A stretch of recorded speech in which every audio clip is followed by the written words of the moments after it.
अस्सलाम वालेकुम रहमतुल्लाह बरकातहू। मेरे प्यारे भैनों तो भरावो, गल सुना दिना थानों। गल मज़े दी, तीन शेयर भी कराया है। साडे मुल्क पाकिस्तान दा वो हालात है नो, क्योंकि हुण इलैक्शन दा दौरा है तो सारिਆਂ हालातों वाक़ियात दा पता की हो रहा तो की नहीं हो रहा।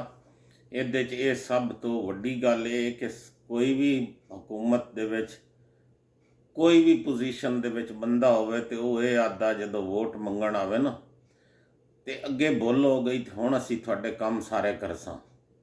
चाहे बिजली दोवे, पानी दोवे, खाण पीण दोवे, महंगाई दोवे, कोई दुनिया का कोई भी काम वो कहते असीं हुण बिल्कुल इनू ना सुतरा देंगे, इस तरह के तुहानूं सारियां सहूलतां मुयसर कर देंगे।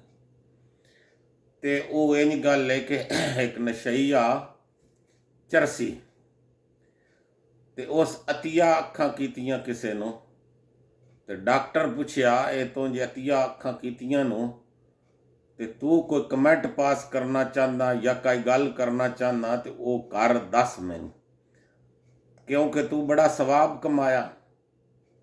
उस आख्या गल इन्हें गल ये आई है कि जे नखा लगनियां ना उन ये गल दस देनी, क्योंकि 4-5 सूटियां तो बाद मेरी अखा खुलदियां। उस गले यारो साडे हुक्मरान जेड़े भी आउंदे उन्हां दियां अखां 5-7 वारियां तो बाद खुलदियां।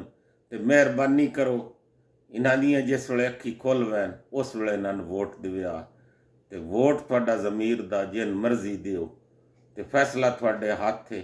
इन्हां दियां अखां नहीं खुलणियां तो ना ही इन्हां कोई तुहाडा कोई काम करना, जितने तक कोई दयानतदार ईमानदार नेक नीयत बंदा ना आवे।